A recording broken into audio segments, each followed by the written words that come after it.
बिस्मिल्लाहिर्रहमानिर्रहीम। अस्सलाम वालेकुम नाज़रीन, आप यूट्यूब चैनल देख रहे हैं। मैं इमरान खान हूँ। अब तक की जो अहम तरीन इत्तलात हैं उनमें सबसे पहले तो ये है कि अमरीकी रिपोर्ट्स के मुताबिक जो डोनाल्ड ट्रंप और नेतन्याहू ने अटैक किया है ईरान की गैस फील्ड पे, पारस जिसका नाम है, बहुत बड़ी गैस फील्ड है।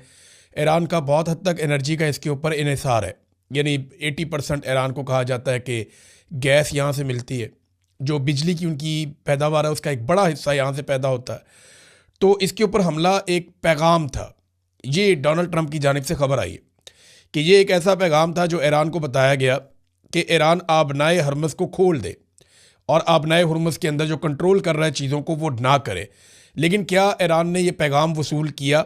ईरान ने फौरी तौर पे इस मामले के बाद एक सख्त वार्निंग जारी की थी और एक वार्निंग उन्होंने दोबारा जारी की है, यानी एक हमला करने से पहले, एक हमला करने के बाद। देखिए, ईरान ने ये वाला हमला होने से पहले कह दिया था कि अगर हमारी तनसीबात पे अटैक किया जाएगा तो हम खित्ते में बाकी तनसीबात पे भी अटैक करेंगे। फिर फौरी तौर पे उन्होंने रद्दअमल दिया। वो क्या दिया मैं आपको बताता हूँ। लेकिन उस रद्दअमल के बाद ईरान ने फिर वार्निंग जारी की है। ईरान ने कहा कि अगर अब दोबारा ऐसा किया गया तो अमरीका से मुंसलिक खित्ते के तमाम तवानाई मराकज़ को राख में बदल दिया जाएगा। ये ईरान ने, वो खुदकुशी पे उतरा हुआ है। एक खुदकुश बम्बार होता है ना, जो अपने आप को भी मार लेता है, सबको मार लेता है।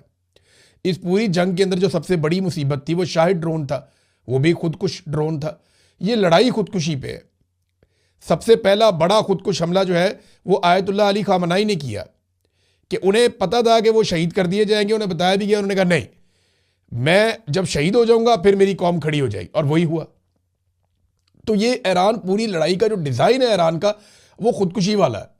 वो कह रहा है ठीक है, आप हमें तबाह करें, हम आपको तबाह बर्बाद कर देंगे और अमेरिका की चौधराहट नहीं रहेगी। अब ये लड़ाई इस अंदाज में हो रही है। ईरान ने किया क्या है इसके बाद? ईरान ने पहले ये वार्निंग जारी की कि इलाके खाली किए जाएं जहाँ जहाँ पे ऑयल फील्ड्स हैं और जहाँ जहाँ पे गैस फील्ड्स हैं। और उसके बाद ईरान ने जवाब के तौर पे जो अटैक किया, जो अब तक इतलात आ रही है, ईरान की जानिब से कन्फर्मेशन आ जाएगी, लेकिन अरब ममालिक कह रहे हैं कि ये ईरान ने किया। कतर में, सऊदी अरब में और यूएई में जो एनर्जी साइट्स हैं उनके ऊपर हमले हुए हैं और ये शदीद हमले इसराइल के ऊपर भी हो रहे हैं। जबकि अभी वार्निंग जारी की गई ईरान की जानिब से कि इसराइल की जितनी भी रिफाइनरीज हैं या तेल से मुंसलिक, गैस से मुंसलिक जितनी उनकी मकामात हैं वो सारे खाली कर दिए जाएं, क्योंकि अब ईरान वहाँ पे बड़ा हमला कर सकता है।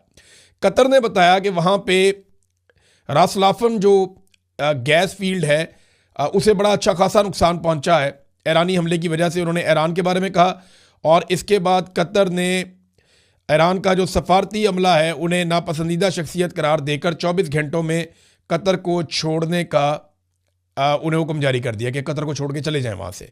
और उन्होंने बड़ा ज़बरदस्त किस्म का, सख्त किस्म का मजम्मती एक बयान भी कतर ने जारी किया है। यूएई की जो अबू धाबी में हबशान गैस फील्ड है वहाँ पर अटैक हुआ और उसे फिर यूएई ने बंद कर दिया। यूएई ने इसके बारे में बताया कि वहाँ पे काफ़ी नुकसान हुआ, उसके बाद उसको बंद कर दिया गया है।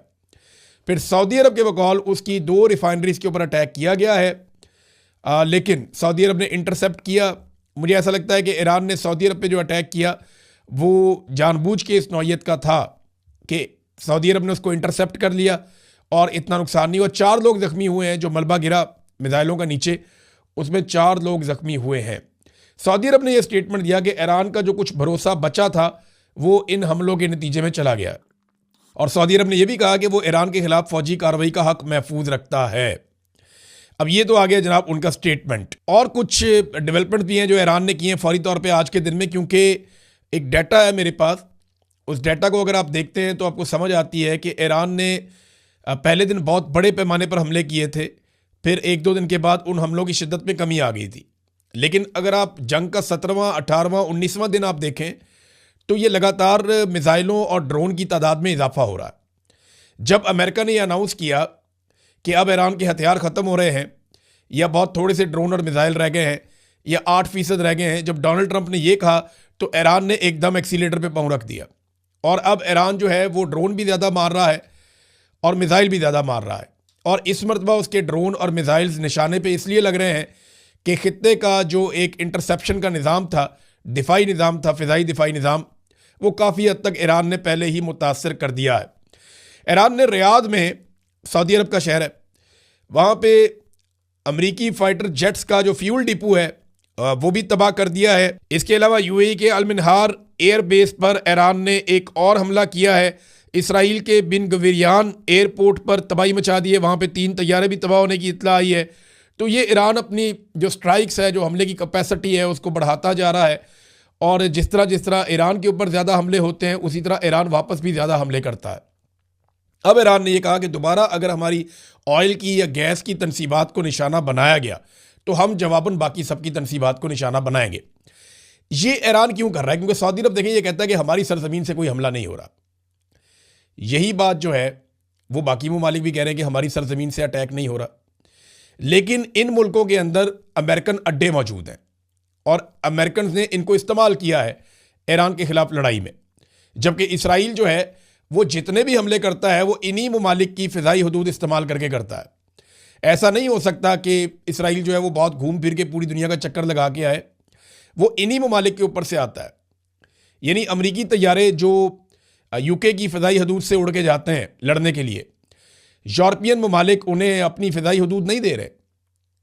जो यूके से अमरीकी तैयारे, जेट तैयारे लड़ने के लिए आते हैं या हमला करने के लिए आते हैं, उन्हें यूरोपीय ममालिक अपनी एयर स्पेस तो नहीं दे रहे। ना स्विट्ज़रलैंड ने दी है, ना बाकी ममालिक दे रहे हैं। स्पेन वैसे ही बहुत खिलाफ हो गया है और फ्रांस ने भी जंग में शामिल ना होने का फ़ैसला किया है। तो जो अमरीकी जेट तैयारे हैं वो एक बहुत लंबा चक्कर लगाते हैं समंदर में और उसके बाद वो फिर गुजरते हैं इटली, स्पेन के पास से फिर आगे इटली आ जाता है, फिर यूनान आ जाता है। इस एरिया में वो अपनी रीफ्यूलिंग करते हैं जो हवा में हो जाती है। रीफ्यूलिंग के बाद वो फिर जो मेडिटेरेनियन सी है वहाँ से दाखिल हो जाते हैं इसराइल की हदूद में। इसराइल से आगे उर्दन, सऊदी अरब और फिर इराक। इसके बाद वो जाकर अटैक करते हैं ईरान के ऊपर।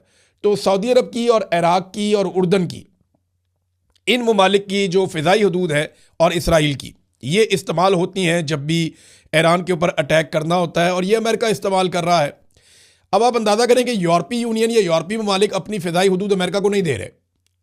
कई ममालिक अपनी फ़िज़ाई हदूद अमेरिका को नहीं दे रहे, लेकिन अरब ममालिक की फ़िज़ाई हदूद अमेरिका इस्तेमाल कर रहा है। वजह यह है कि दिफाई नुक्ता नज़र से इनके कुछ मुआहदे हैं और अमेरिका सऊदी अरब का, यूएई का, कतर का, उर्दन का, इन ममालिक का दिफा भी करता है और इन्होंने आपस में दिफाई मुआहदे किए हुए हैं।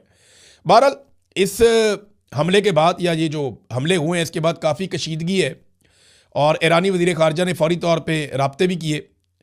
हमला करने के बाद उन्होंने तुर्की से रब्ता किया, सऊदी अरब के वज़ीर ख़ारजा से रब्ता किया, मिस्री वज़ीर ख़ारजा से रब्ता किया और पाकिस्तानी वज़ीर ख़ारजा से भी उनकी टेलीफोनिक बात हुई है।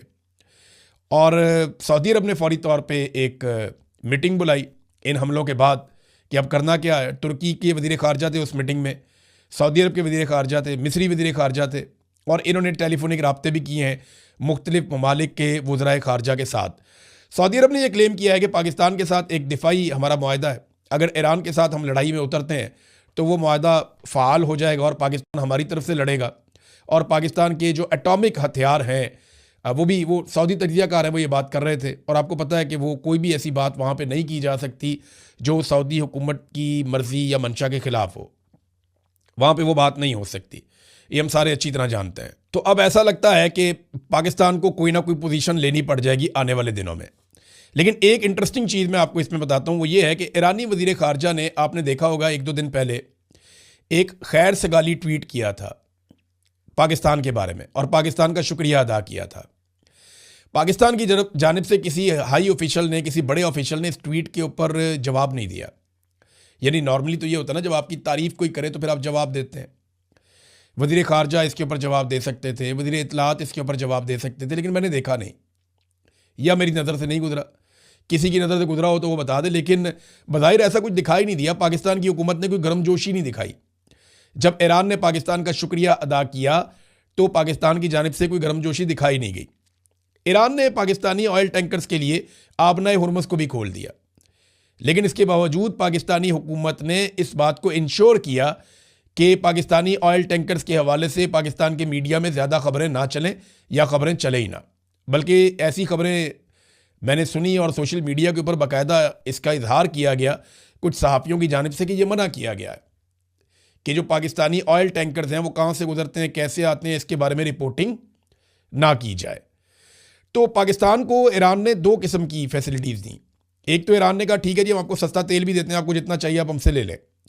दूसरा, ईरान ने कहा कि ये रास्ता आप इस्तेमाल करना चाहते हैं, आप हमारे भाई हैं, आए आप रास्ता इस्तेमाल करें।